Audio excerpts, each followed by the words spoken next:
మన రాష్ట్రంలో temple tragedies చాలా విషాదాన్ని కలిగిస్తూ ఉన్నాయి. 2014లో మన రాష్ట్రం విడిపోయిన సంగతి మనందరికీ తెలుసు. గతంలో ఒక ఇన్సిడెంట్ 2008లో మన విజయవాడలో ఉన్నటువంటి దుర్గామాత టెంపుల్లో ఒక ఇన్సిడెంట్ జరిగింది. అయితే 14 తర్వాత మొదటి ప్రభుత్వం తెలుగుదేశం బీజేపీ కలిసి ఏర్పాటు చేశాయి. అత్యంత విషాదమైనటువంటి సంఘటన రాజమండ్రి కోటగుమ్మం పుష్కర ఘాట్ వద్ద పుష్కరాల సమయంలో 29 మంది ప్రాణాలు అర్పించడం అనేటువంటిది తొక్కిసలాటలో మనందరం మర్చిపోకముందే 2024లో కొత్తగా ఏర్పడినటువంటి ప్రభుత్వం మళ్ళీ అదే తెలుగుదేశం బీజేపీ కలిసి ఏర్పాటు చేసిన సందర్భం. వీరికి కొత్తగా సెల్ఫ్ ప్రొక్లైమ్డ్ సనాతని గౌరవ మంత్రి పవన్ కళ్యాణ్ గారు కూడా కలిసి నూతన ప్రభుత్వాన్ని ఏర్పాటు చేశారు. ఈ ప్రభుత్వం ఏర్పాటు అయినాక ఈ సంవత్సరం జనవరి 3న వైకుంఠ ఏకాదశి సందర్భంగా తిరుపతిలో 6 మంది చనిపోవటం తొక్కిసలాటలో. మళ్ళీ నిన్నగాక మొన్న ఏప్రిల్ 30న చందనోత్సవం సందర్భంగా సింహాచలంలో 8 మంది చనిపోవటం అనేటువంటిది రాష్ట్ర ప్రజలందరూ కూడా చూశారు. ఎందుకు ఇలా జరుగుతుంది? ఎందుకు భక్తుల ప్రాణాలకు రక్షణ లేకుండా పోయింది? కనీసం సక్సెసివ్గా ఇట్లాంటి ట్రాజడీస్ జరుగుతున్నటువంటి సందర్భంలో మరి ప్రభుత్వం ఎందుకు పటిష్టమైనటువంటి చర్యలు తీసుకోవడం లేదు, నివారణ చర్యలు తీసుకోవడం లేదు? భక్తుల ప్రాణాలకు రక్షణ కల్పించడంలో ఈ తెలుగుదేశం బీజేపీ ఇప్పుడు కొత్తగా వచ్చినటువంటి సనాతని జనసేన సరైనటువంటి చర్యలు తీసుకోవడం లేదు. మరి ఎటువైపు మనం ప్రయాణిస్తున్నాం అనేటువంటిది ఒకవైపు అయితే, మొన్న జరిగినటువంటి ఆ చందనోత్సవం సందర్భంగా జరిగిన మిషాప్ ట్రాజడీ ఏదైతే ఉందో దానిలో ఇది ప్రకృతి ప్రకోపం కాదు, పూర్తిగా మానవ తప్పిదం, అధికార వ్యవస్థ నిర్లక్ష్యం అనేటువంటిది చాలా స్పష్టంగా ఒక త్రిసభ్య కమిటీ నివేదిక ఇచ్చినటువంటి సందర్భంలో మనకు స్పష్టమవుతున్నటువంటి అంశం. అక్కడ ఏం జరిగింది అని అంటే 70 అడుగులు ఎత్తైనటువంటి గోడ నిర్మాణం జరిగింది. ఆ నిర్మాణానికి సంబంధించి కనీసం ఒక డ్రాయింగ్ లేదు, ఒక డిజైన్ లేదు, ఒక అప్రూవ్డ్ డాక్యుమెంట్ లేదు, ప్రాపర్ ఫౌండేషన్ పునాది లేదు, కట్టడానికి క్యూరింగ్ లేదు, నీళ్లతో తడిపినటువంటి పరిస్థితి లేదు. ఇదంతా ఒకవైపు అయితే, మరొక వైపు మరి ఆ గోడ నిర్మించడానికి గల కారణం అది జారిపోకుండా ఉండడానికి, అక్కడ ఎలాంటి ఒత్తిడి లేకుండా రక్షణ కలగడానికి ఒక రక్షణ గోడను కట్టితే ఆ కట్టిన గోడ మీద అనేక రకాలైనటువంటి ఒత్తిడులు రావడం, అక్కడ తవ్విన మట్టి అక్కడ ఉండడం, వచ్చిన వర్షం యొక్క నీరు నిల ఉండిపోవడం వల్ల ఆ నీరు ప్రెషర్ డెవలప్ అవ్వడం, వచ్చిన వర్షం వచ్చినట్టుగా వెళ్ళిపోవడానికి కావాల్సినటువంటి హోల్స్ని ఏర్పాటు చేయడం కానీ, పైప్స్ని పెట్టడం కానీ అలాంటి చర్యలు ఏమీ కూడా చేయలేదు. ఎన్నో సంవత్సరాలుగా ఉన్నటువంటివి ఆ అకాల వర్షాలకి నానిపోయి ఎక్కడ కూలిపోలేదు.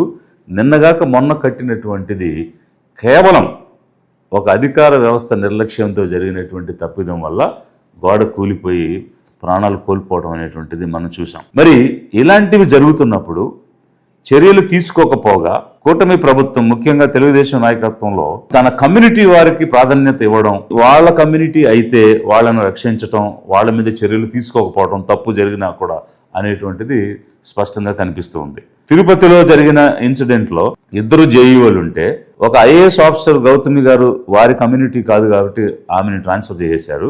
ఇంకొక జేఈఓ ఐఏఎస్ కాకపోయినా కూడా వేరే రాష్ట్రం నుంచి తీసుకొని వచ్చిన చౌదరి గారిని మాత్రం ఎలాంటి చర్యలు లేకుండా అక్కడే కంటిన్యూ చేశారు. ఇక్కడికి వచ్చేసరికి పత్రికలో కథనాలు వచ్చాయి. ఏమనంటే కూటమి అధికారం వచ్చిన తర్వాత ప్రముఖ దేవాలయాల్లో జరుగుతున్నటువంటి సంఘటనలు రాజకీయ జీవితంలో మాయని మచ్చగా ఉన్నాయనేటువంటిది ఒక మాట అయితే రాసినటువంటి 10 ఏళ్లు సింహాచలం ఈవోగా పనిచేసిన రామచంద్ర మోహన్కి అడ్డదారిలో కేవలం కులమే అర్హతగా భావించి ఒక ఐఏఎస్ స్థాయి అధికారి నిర్వహించే స్థానాన్ని సీనియర్ ఐఏఎస్ అధికారి రిటైర్మెంట్కి దగ్గరగా ఉన్నా కూడా వారిని తొలగించి బాబు లోకేష్ కూటమి ప్రభుత్వంకి ఇచ్చిన బహుమతిగా ఈ అధికారిని తెచ్చిపెట్టారు అని ఐఏఎస్ల శ్రేణులు చెప్పుకుంటున్నారని ఇందులో పేపర్లో రాయడం జరిగింది.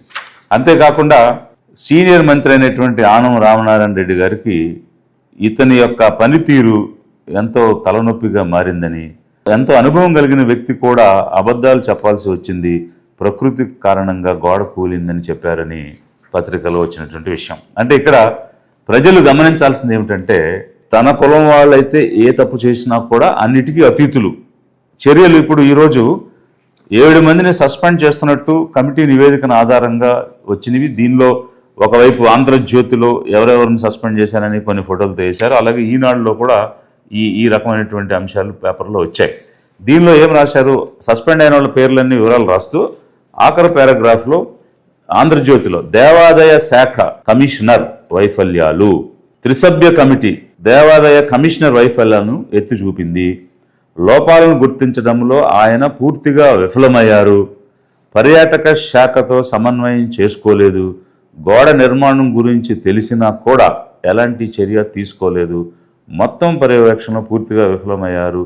జవాబుదారీ లేకపోవటం, విధి నిర్వహణలో నిర్లక్ష్యంగా కారణంగా ఇవి జరిగాయని జ్యోతిలో వచ్చింది. ఈనాడులో కూడా ఏం రాశారంటే రామచంద్రమోహన్ దేవాదాయ కమిషనర్ పర్యాటక శాఖతో సమన్వయంలో విఫలమయ్యారు. పదే పదే ఆలయాన్ని సందర్శించినప్పుడు నిర్మాణ సమస్యల గురించి తెలిసిన తగు చర్యలు తీసుకోలేదు. దీనికి ఆయన బాధ్యత వహించాలని ఈనాడులో రాశారు. మరి వారికి సంబంధించిన పత్రికల్లోనే కమిటీ ఇచ్చినటువంటి రిపోర్ట్ని దాచిపెట్టలేరు కాబట్టి వారు ఏం రిపోర్ట్ ఇచ్చారో ఆ రిపోర్ట్ని ఇక్కడ పేపర్లో వేశారు. మరి వేసినప్పుడు 7 మందిని సస్పెండ్ చేసి కేవలం తన కమ్యూనిటీకి చెందినటువంటి వారని చెప్పి అతని మీద ఎలాంటి చర్యలు తీసుకోకపోవడం చాలా స్పష్టంగా, అంటే భక్తుల ప్రాణాలకు ఇవ్వాల్సినటువంటి రక్షణలో చర్యలు లేకపోగా తప్పు చేసిన వాళ్ళలో కూడా చర్యలు తీసుకునే దానిలో వివక్ష అనేది చూపిస్తూ తన వారినైతే వెనకేసుకొచ్చి తన వారికి ఎలాంటి చర్యలు లేకుండా చేయడం అనేటువంటిది స్పష్టంగా కనిపిస్తుంది. మరి ఒకవైపు సక్సెసివ్గా ఈ ఈవెంట్స్ జరుగుతూ ఉన్నాయి. జరుగుతున్న క్రమంలో నివారణ చర్యలు తీసుకోవాల్సినటువంటి బాధ్యత కలిగిన ప్రభుత్వం ఇలా కమ్యూనిటీ బేస్డ్గా తన కమ్యూనిటీ వారికి ఒక రకంగా కాని వారికి ఇంకొక రకంగా చేయడం అనేటువంటిది ఏ విధంగా సమంజసమని లిబరేషన్ కాంగ్రెస్ పార్టీ ప్రజల తరపు నుంచి నిలదీస్తున్నది, ప్రశ్నిస్తూ ఉన్నది. అంతేకాకుండా ఈ ప్రివెంటివ్ స్టెప్స్ ఏం తీసుకుంటున్నారు? ఉదాహరణకి తొక్కిసలాట జరుగుతుంటే మరి క్రౌడ్ మేనేజ్మెంట్కి సంబంధించి కానీ డిజాస్టర్ మేనేజ్మెంట్కి సంబంధించి కానీ ఏవైనా ఒక ప్రివెంటివ్ స్టెప్స్ తీసుకున్నట్టు కానీ అందుకు సేఫ్టీ ఆడిట్ని, అంటే 10,000 మంది పైగా అక్కడ భక్తులు గుమికూడేటువంటి సందర్భం ఉన్నప్పుడు సేఫ్టీ ఆడిట్స్ ఏం చేశారు, దానికి సంబంధించిన ఏం చర్యలు తీసుకున్నారు అనే దాని మీద కూడా ఎలాంటి చర్యలు లేవు. అంతేకాకుండా సెల్ఫ్ ప్రొక్లైమ్డ్ సనాతని గౌరవ మంత్రి కళ్యాణ్ గారు లడ్డూ ప్రసాదంలో కల్తీ జరిగిందనేది నిర్ధారణ కాలేదు, కానీ సనాతన బోర్డు అయితే కావాలని చెప్పారు. అయితే మేము ఏం డిమాండ్ చేస్తున్నామంటే ఫెస్టివల్స్కి సంబంధించి ఒక కమిషన్ని ఏర్పాటు చేయాలి. ఎస్పెషల్లీ రిలీజియస్ ఈవెంట్స్ జరుగుతున్నప్పుడు 10,000 మంది పైగా ఎక్కడైనా గుమికూడే అవకాశం ఉంది అనుకున్నప్పుడు ఆ ఫెస్టివల్స్కి సంబంధించిన కమిషన్ ఒకవేళ ప్రత్యేకమైనటువంటి పోస్ట్ క్రియేట్ చేయలేకపోయినా డిజాస్టర్ మేనేజ్మెంట్ కమిషనర్నే ఫెస్టివల్స్ కమిషనర్గా డిజిగ్నేట్ చేసి ఆ ఫెస్టివల్స్ కండక్ట్ చేసేటప్పుడు ఆ కమిషన్ తీసుకోవాల్సినటువంటి సేఫ్టీ అంశాలను కూడా పరిగణలోకి తీసుకుని ప్రివెంటివ్ స్టెప్స్ తీసుకుని క్రౌడ్ మేనేజ్మెంట్ చేసి ఇలాంటి మరణాలు సంభవించకుండా ప్రభుత్వం చర్యలు తీసుకోవాలి అనేది లిబరేషన్ కాంగ్రెస్ పార్టీ ప్రభుత్వాన్ని డిమాండ్ చేస్తూ ఉన్నది.